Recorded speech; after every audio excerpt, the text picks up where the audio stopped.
বিগত ১৭ বছরের রাজনৈতিক মামলাগুলো প্রত্যাহার হলেও আদৌ কি শেষ হবে সেসব মামলার বিচার কাজ? এমন প্রশ্ন খোদ আইনজীবী ও রাজনৈতিক বিশ্লেষকদের। প্রতিহিংসা এবং অনৈতিক ফায়দা হাসিলের উদ্দেশ্যে করা এসব মামলার নেপথ্যে রাজনৈতিক সংশ্লিষ্টতা রয়েছে এমন অভিযোগ আইনজীবীদের, যা রাজনৈতিক উদ্দেশ্য প্রণোদিত বলে দাবি করছেন অভিযুক্ত দলের নেতারা। তবে আসামির পরিচয় বা সংখ্যা না দেখে অপরাধের গভীরতায় গিয়ে সতর্ক তদন্তে পুলিশসহ সংশ্লিষ্টদের পরামর্শ দিয়েছে প্রসিকিউশন।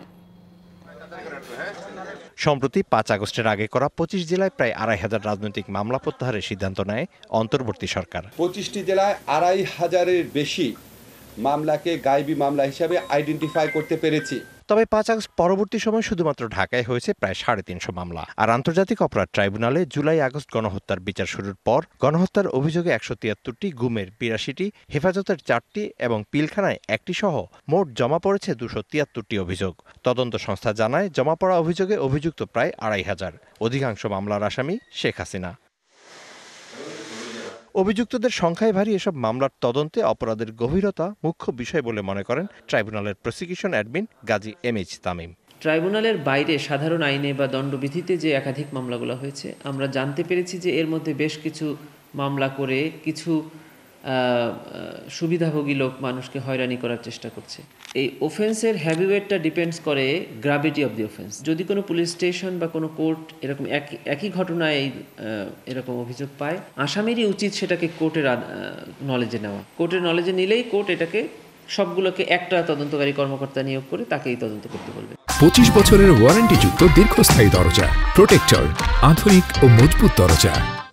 আর একই ঘটনায় একাধিক মামলার নেপথ্যে স্বার্থের দ্বন্দ্ব অন্যতম হাতিয়ার বলে মত দেন সুপ্রিম কোর্ট আইনজীবী সমিতির সভাপতি। ৫ আগস্টের পর মামলা হচ্ছে, কিছু কিছু জায়গার মধ্যে মামলার মধ্যে কিছু মিথ্যা অভিযোগ আনছে এবং একটা যারা রাজনীতি করে না, ব্যবসায়ী, তাদের উদ্দেশ্য যেভাবে অনেকে ঢুকাচ্ছে, এইটা খুব খারাপ। এগুলো গায়ে মামলা আমি মনে করি। প্রথমত গায়ে মামলা হবে কেন?